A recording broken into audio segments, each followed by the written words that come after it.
June 20, 1942. Frenchman Bay, Albany.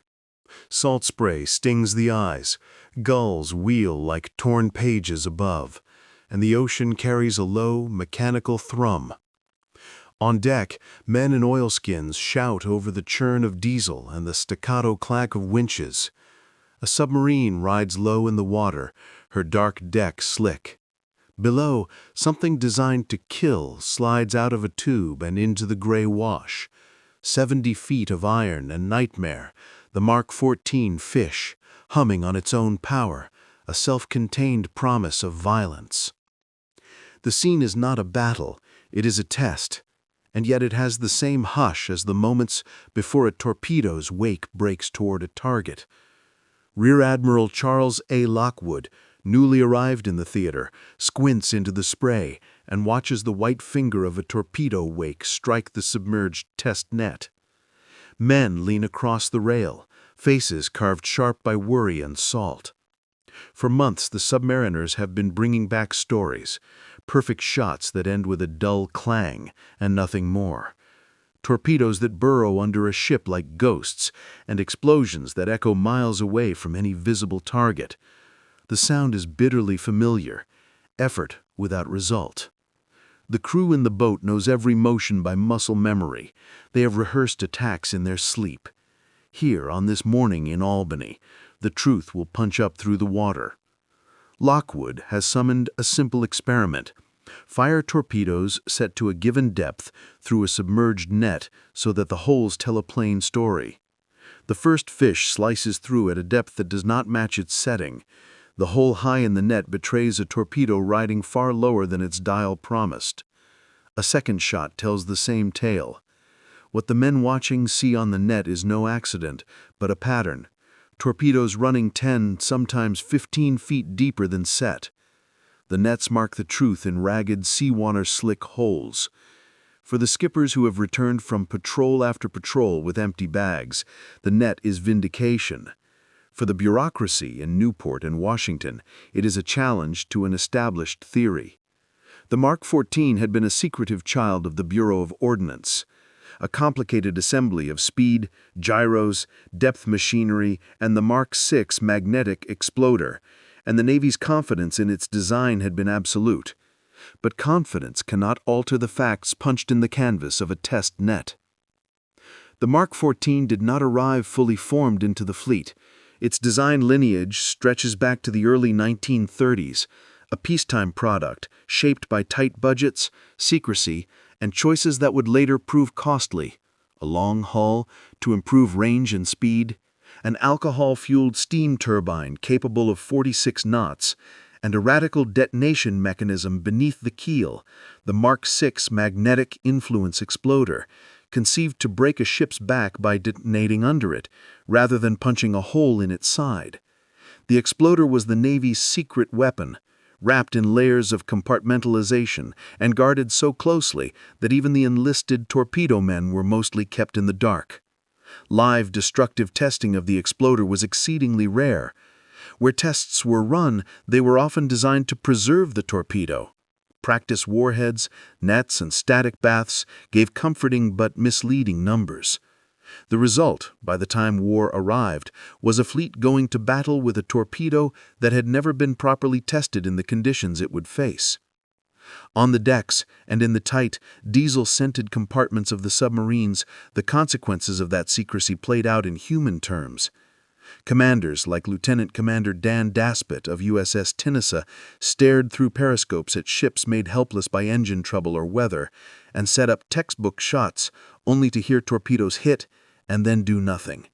They would count thumps along the hull. They would crouch in the steel darkness and curse under their breath. At Pearl Harbor and in headquarters, the response was different: scolding, bureaucratic confidence, a tendency, sometimes an insistence, to blame the crews rather than the weapon. Rear Admiral Robert English, the early COMS UPC, often sided with the Bureau of Ordnance. He described many complaints as the failings of submariners, yet the men in the boats kept bringing back one consistent report. The Mark 14 did not run to the depth its dials promised.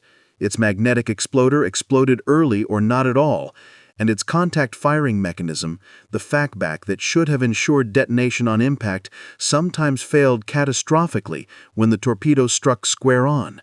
Lockwood's net tests in June 1942 were the first unassailable demonstration that the torpedo ran too deep. The results could not be waved away by explanations that relied on crew error. Pipes and dials and net holes spoke with blunt certainty. Word reached the highest authorities. Admiral Ernest J. King would later light a blowtorch under the Bureau of Ordnance, refusing to accept excuses. Buord's own August 1942 tests reluctantly concluded that the torpedoes ran about 11 feet deeper than set, a mechanical truth rooted in the Mark 14's design. Changes in warhead weight and the repositioning of depth sensing ports produced false depth readings under dynamic flow conditions, tricking the depth control into sending the torpedo lower into the water column than intended.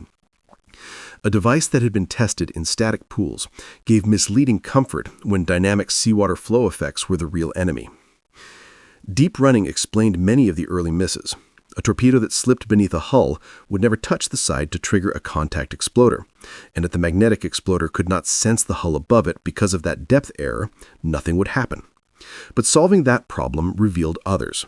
When depth was corrected and torpedoes began hitting nearer the hull, crews observed a new and infuriating phenomenon: premature detonations. A torpedo that should have struck and broken a target instead fizzed out well away from the ship or exploded as it armed, producing a sound and flash that fooled the eye into recording a hit, while the ship sailed on with only superficial damage. The Mark 6 exploder, highly sensitive and designed to register the subtle magnetic distortion of a ship's keel, was too sensitive in many places and circumstances, sometimes triggered by minor fluctuations in the Earth's magnetic field, or by the torpedo's own transient motions before settling on course. No amount of on-the-dock maintenance could fix a physics problem where field strength and geographic latitude mattered. Even corrected depth only invited catastrophic prematures. There was an institutional story that threaded through these failures: the Bureau of Ordnance's reluctance to accept error. The Mark 14 and Mark 6 had been developed behind layers of secrecy and a frugal testing program born of Depression-era budgets. Torpedoes were expensive, in the thousands of dollars each in interwar terms, and the Navy's calculus favored reuse and safety in peacetime trials. When crews reported failure in combat, the Bureau's initial reflex was to look at crew procedure, maintenance, or even to blame the men who risked their lives in the boats.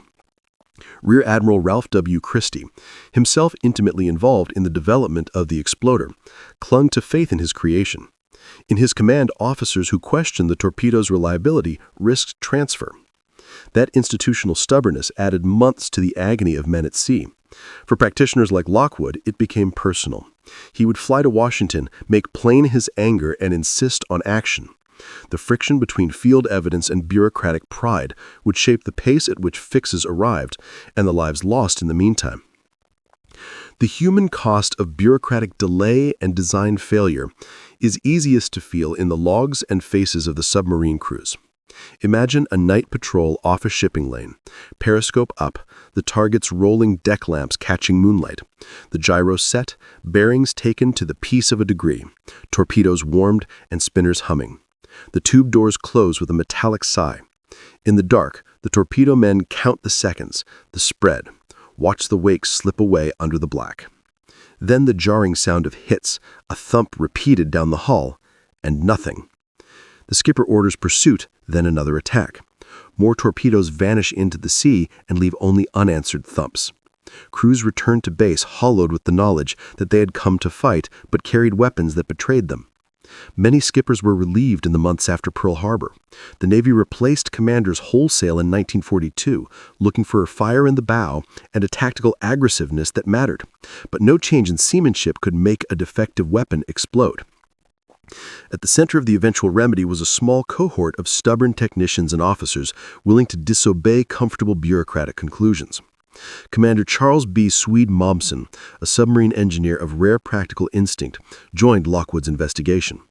Momsen's tests were mechanical and blunt.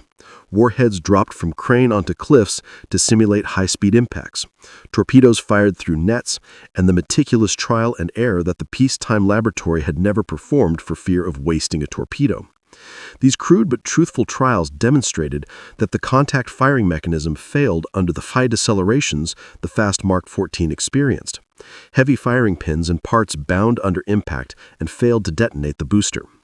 The improvised solution at Pearl Harbor and at the subbase machine shops was to lighten the mass of the moving parts, to machine firing pins and guide rails from light, exotic alloys scavenged from downed aircraft propellers and damaged engines. The work was messy, improvisational, and heroic. Men at bench lathes, turning bomber parts into the heart of a torpedo's firing train. The change worked, and more than that, it revealed how much good old-fashioned destructive testing had been needed all along. Institutional victory took months.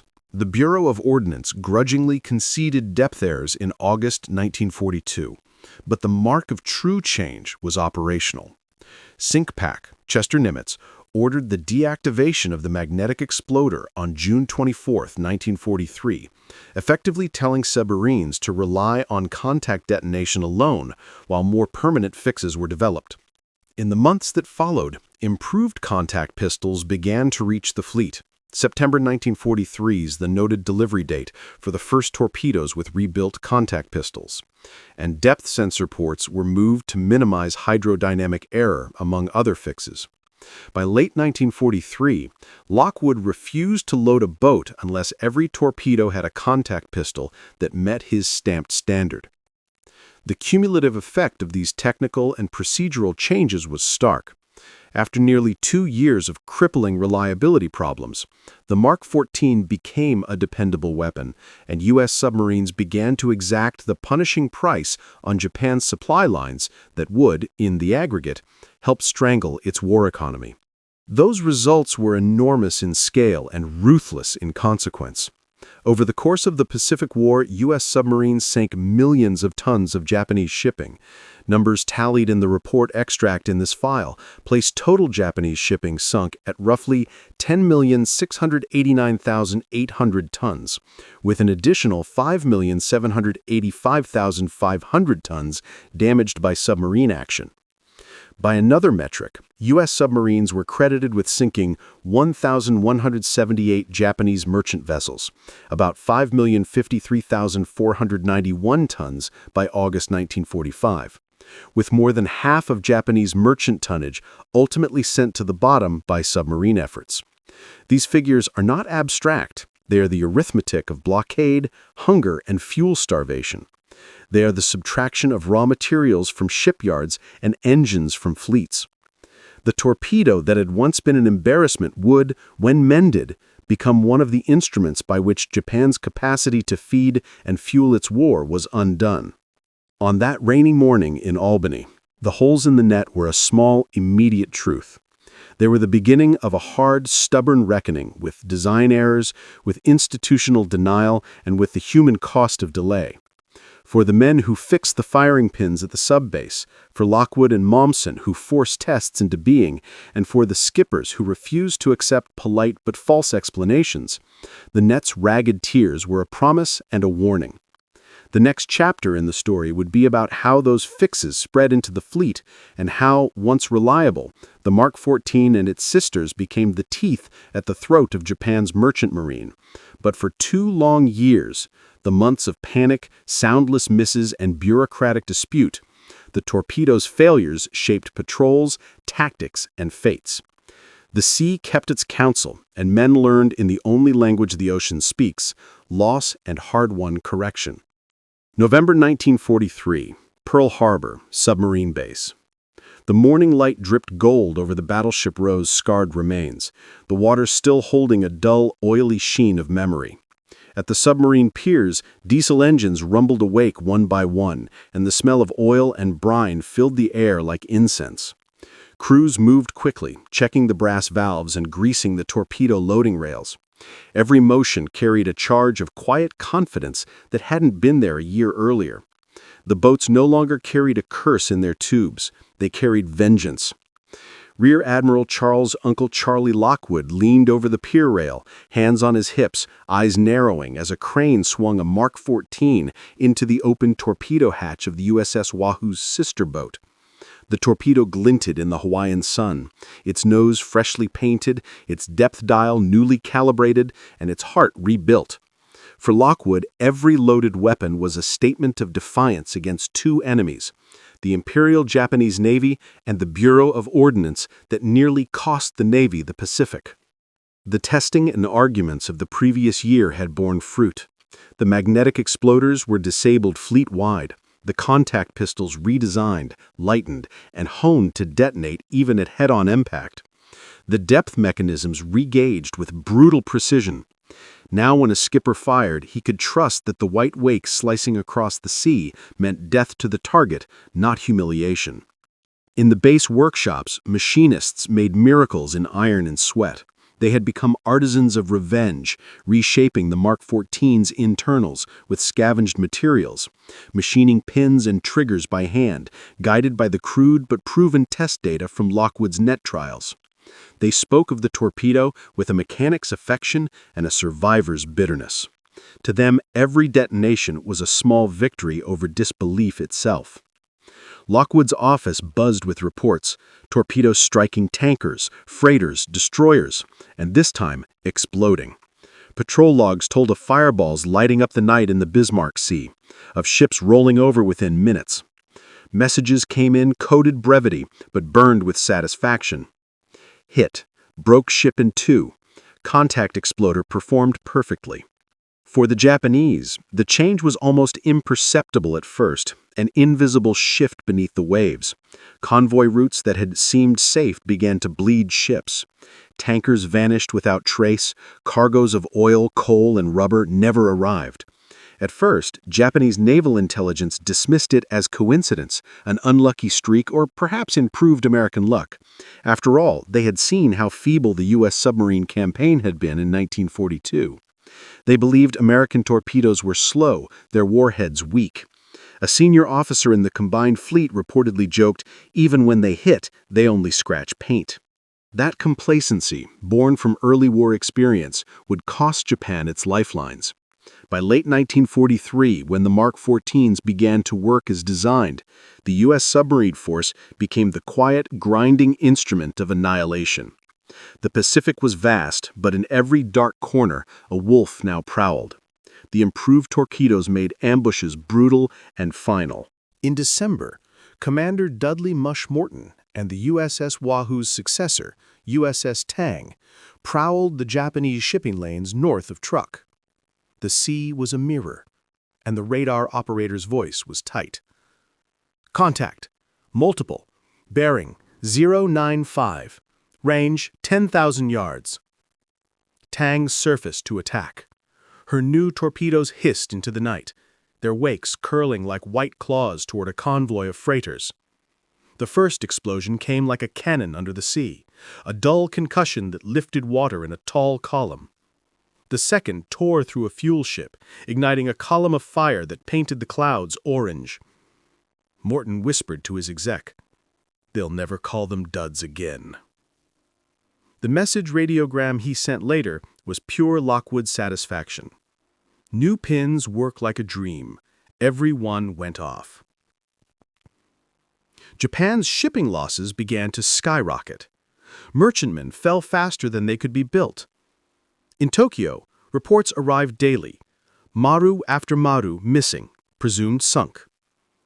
Rear Admiral Shigeru Fukudome, an operations planner, lamented to his peers that the Americans have become devils of the sea.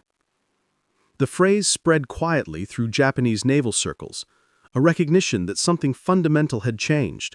The enemy's torpedoes were no longer weak or slow. They were relentless. Lockwood's analysts at Pearl Harbor began to quantify the results. In the first half of 1942, submarines had managed to sink barely a handful of confirmed ships per month. Now, by the end of 1943, that figure had multiplied several times over. The depth-setting correction alone had increased success rates by nearly half. Disabling the magnetic exploder doubled that again. By the end of the year, American subs had sunk roughly 2 million tons of Japanese shipping, a figure that made even the Army Air Forces take notice. And yet, Lockwood was not satisfied. He paced his office under the rattle of ceiling fans, cigar smoke curling like thoughts. "We're not done," he told his staff. "The fish may finally bite, but we've got an ocean to drain." By 1944, every U.S. submarine captain knew that his best weapon was now trustworthy, and that trust turned the Pacific into a battlefield where the unseen ruled. From the Coral Sea to the Yellow Sea, the hunters multiplied. March 1944. The South China Sea, a gray horizon stretching without mercy, wind whipping spray off the bow of a Japanese oil convoy. Tankers creak under their loads, escorted by destroyers whose sonar pings echo through the depths. The men aboard them joke uneasily, aware that the sea has turned traitor. A few months earlier, they would have slept soundly. American submarines were clumsy, their torpedoes erratic. But now, rumors drifted through the fleet. Ships vanishing in calm seas, convoys gutted overnight, oil slicks stretching for miles. Below them, USS Seahorse glides silent. Inside, the air is a mix of diesel fumes, coffee, and fear. Commander Slade Cutter peers through the periscope, whispering bearings. His torpedo men wait by the tubes, hands poised on triggers. The target? The Japanese oiler Kyokue Maru, part of a lifeline feeding the fleet in the Philippines. Cutter's voice cuts through the tension. Fire 1, Fire 2, Fire 3, Fire 4. 4 Mark 14s hiss away, their wakes invisible beneath the waves. Seconds crawl like hours. Then thunder. The sea lifts and burns. Flames lick across the tanker's deck, men diving into boiling oil.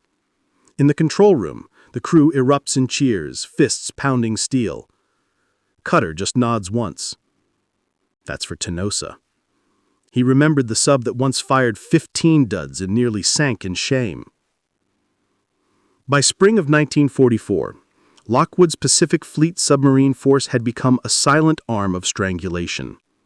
The fixed Mark 14 torpedo, finally performing as promised, was now an instrument of systemic collapse. The Japanese Empire, spread across a vast ocean, dependent on imported fuel, rubber, and ore, was being starved one ship at a time.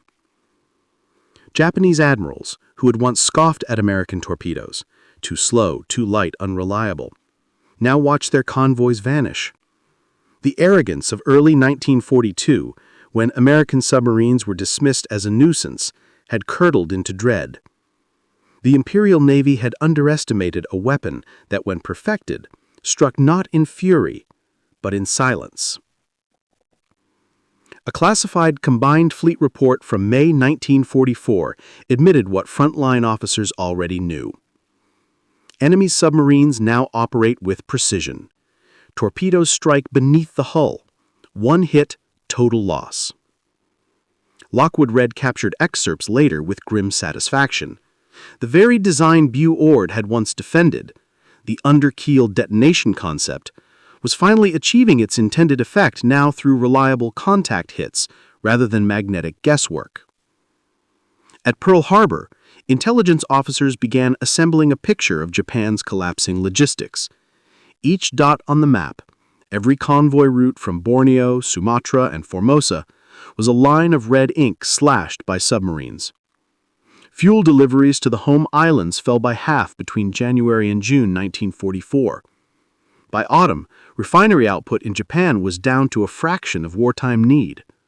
Shipyards operated by torchlight and desperation. Japanese destroyer captains developed elaborate anti-submarine screens, zigzagging through empty ocean, dropping depth charges into shadows. It rarely worked. The Americans had radar, sonar intercepts, and now torpedoes that exploded when they struck. Each misspent depth charge was another waste of fuel Japan could not replace. By late 1944, American submarines were sinking ships faster than Japan could build them, nearly 500 vessels in that year alone, totaling over 2 million tons. It was the invisible siege that no bombers or battleships could match. On board the USS Harder, Commander Samuel Dealey, known as the Destroyer Killer, demonstrated what the new Mark 14 could do in skilled hands. In a single patrol through the Philippine Sea, Harder torpedoed and sank 5 Japanese destroyers in 5 days. Dealey's radio report back to Pearl Harbor read like a prizefighter's grin.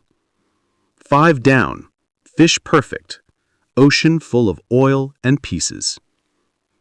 Lockwood, reading it, allowed himself the faintest smile. Each sinking was a reply to those who had once doubted him, to the bureaucrats who had told him there is nothing wrong with the torpedo. Now the Bureau of Ordnance sent telegrams of congratulations. The very men who had resisted him were writing to share the credit. Lockwood, ever diplomatic in print, kept his satisfaction private. In conversation with his staff, he simply said, "Gentlemen, the Bureau's fish finally bite." But the triumph was not purely technical. It was human. Submariners who had once doubted their weapons now fought with renewed ferocity. Patrols stretched longer. Attacks grew bolder. Crews took pride in their lucky fish, painting kill marks on the conning tower after each successful strike. The torpedo that had betrayed them now carried the ghosts of their fallen, a weapon redeemed through sweat, defiance, and field engineering. In Tokyo, panic brewed behind stoic faces. Japanese high command began rerouting convoys, dispersing routes, and moving ships under cover of darkness. It did little good. Submarines like Tang, Seawolf, and Archerfish hunted relentlessly. By year's end, more than half of Japan's merchant fleet was gone. Factories starved for ore. Fleets sat idle for a lack of oil. The empire that had once spanned the Pacific was being cut off at the root. A Japanese logistics officer wrote in a desperate dispatch, later found in the ruins of Manila, "The enemy's underwater attacks are worse than air raids. We cannot see them, we cannot fight them. Our ships vanish. The sea belongs to them now." And indeed, it did. The Mark 14, once mocked and mistrusted, had become the silent reaper beneath the waves, the weapon that broke Japan's back without a single victory parade. August 1944. The Luzon Strait, moonless night, black water, no horizon. The ocean was a mirror of ink. Inside the USS Barb, Commander Eugene Fluckey crouched over the attack periscope. The green glow of the instruments painted the control room like a cathedral lit by ghosts. His voice, low and calm, sliced through the hum of machinery. Convoy sighted, 4 tankers, 2 escorts, range 9,000 yards. Behind him, torpedo men whispered prayers they no longer said for luck, but for precision. The Mark 14s were steady now, predictable. They would run true. Set depth, 10 feet. Spread pattern, 2 degrees. The command passed through the boat like an electric pulse. The firing keys turned. 4 fish spat from their tubes and vanished into the abyss, leaving faint silver trails that glowed for a heartbeat in the phosphorescent water. Seconds stretched. Then came the sound that every submariner lived for, a deep, bone-shaking whoomp. Then another, and another. The Barb's crew erupted in quiet, disbelieving laughter. 3 out of 4, Captain, the torpedo man reported. Fluckey smiled thinly. Let's send them the 4th. Above, the Japanese convoy broke apart in chaos. The first tanker rolled in fire, her bow disappearing under an orange blossom of flame. The second listed hard to port, spilling black oil that burned across the water like tar-fed lightning. The escorts, blind and furious, began depth-charging empty water, their pings echoing back like ghosts mocking their fear. For the Japanese sailors who survived, the attacks were as sudden as nightmares. They'd grown used to the dull arrogance that American torpedoes were slow, that they could dodge them, or that the explosions were weak. Now, a single hit could crack a ship in two. Rumors rippled through their mess halls that the Americans had invented a new torpedo, some secret devil weapon. They didn't know it was the same Mark 14, reborn through sheer persistence and field ingenuity. By mid-1944, the U.S. submarine campaign was no longer a supporting effort. It had become a strategic war of annihilation. Lockwood's submarines prowled from the Sea of Japan to the Indian Ocean. Convoys were ambushed in every strait, every channel, every port approach. The numbers told the story better than propaganda ever could. Over 4 million tons of Japanese shipping destroyed by submarines in 1944 alone. Roughly 60% of all Japanese merchant tonnage lost to the U.S. Silent Service. Tankers carrying the empire's lifeblood, oil from the Dutch East Indies, sunk faster than refineries could fill another tanker. Japan's combined fleet still had battleships, but they were empty hulks without fuel. Mighty vessels like Yamato and Musashi sat moored, beautiful and useless, their bunkers dry. The empire's reach had collapsed into isolated islands that starved by inches. A post-war Japanese Navy study would admit, almost poetically, "It was not the enemy's bombers that defeated us. It was his submarines, his unseen daggers." In Pearl Harbor, Lockwood walked the piers in his khaki uniform, cigar clenched between his teeth. Around him, crews unloaded patrol logs, hand-scrawled pages of triumph and grief. Every log was a story of the ocean's merciless arithmetic. 4 ships sunk, 1 lost comrade, 10 torpedoes fired, 8 confirmed detonations. He would read every report himself. When a skipper's handwriting trembled describing a kill, Lockwood felt the tremor in his own hand. He had once been accused of defying protocol, of challenging Washington. Now he was the architect of the Navy's most effective weapon system in the Pacific. One evening, looking out toward Diamond Head, he told his aide, "We finally learned the hard lesson. A weapon untested is a promise unkept. We paid in blood to make the Mark 14 honest." He never forgot the men who had been forced to fight with broken weapons. Each success in 1944 was a vindication, but also an echo of what might have been had the Bureau of Ordnance listened in 1942. For the men still fighting beneath the sea, the Torpedo's redemption meant something deeper than technology. It meant belief restored. They no longer whispered curses at duds. They no longer felt the shame of firing ghosts. On USS Tang, Commander Richard O'Kane, one of Lockwood's best, prowled the Formosa Strait. In 5 patrols, Tang sunk 33 ships, many with perfect hits from her Mark 14s. O'Kane would later say in his after-action report, "The fish ran straight and true. The sea is theirs now."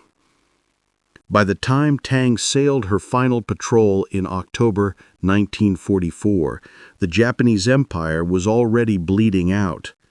Half its fleet gone, tankers sunk, merchant traffic crippled.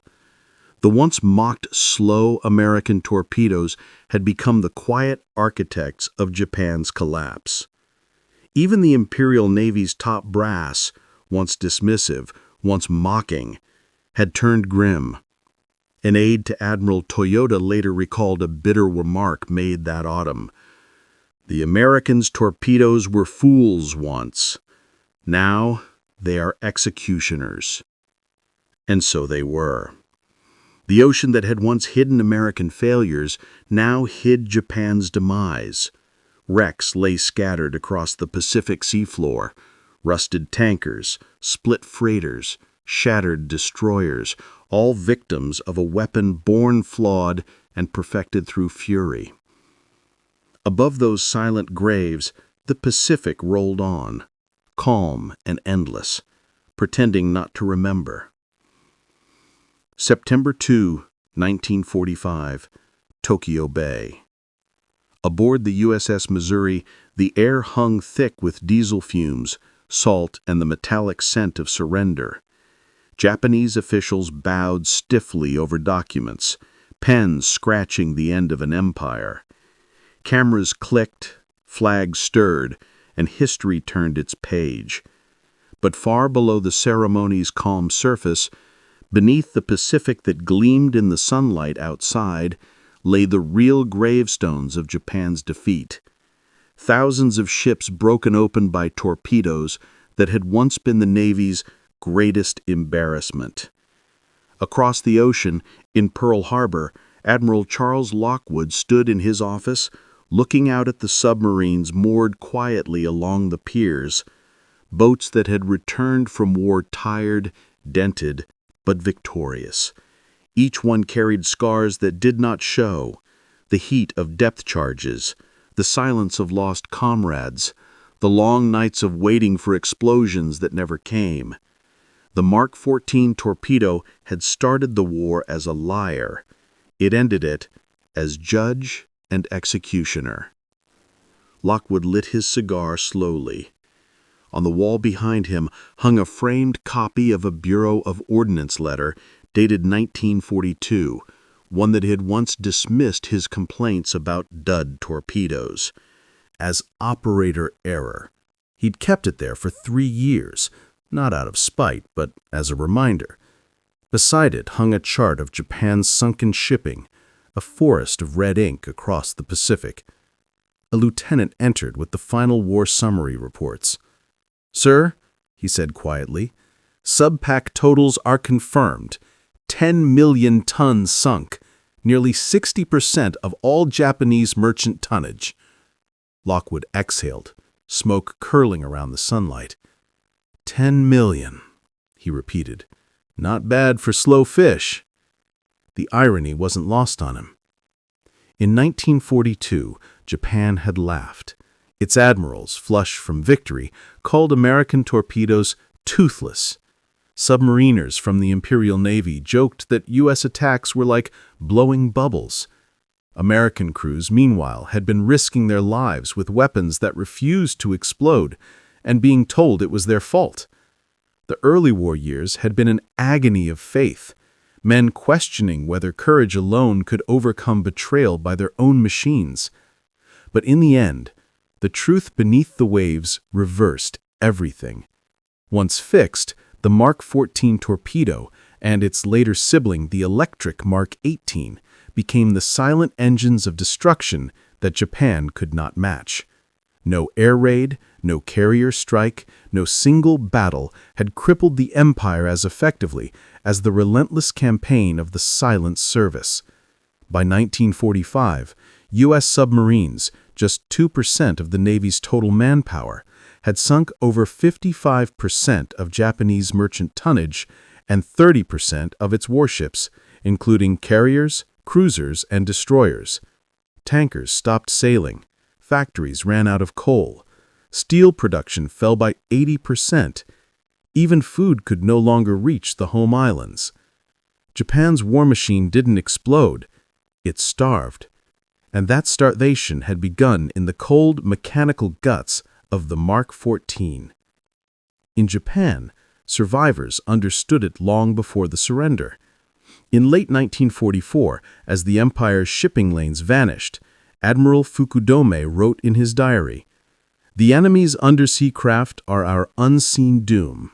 Where once we mocked their slow weapons, now our ships vanish without a trace. The ocean itself rebels." Merchant captains stopped joking about slow American torpedoes. Instead, they sailed in silence, knowing that every splash could be their last. Convoys shrank, then stopped altogether. By mid-1945, some Japanese destroyers had been reduced to towing barges of coal between ports because there was no oil left to run them. And somewhere, in the black water between Formosa and Okinawa, lay the proof.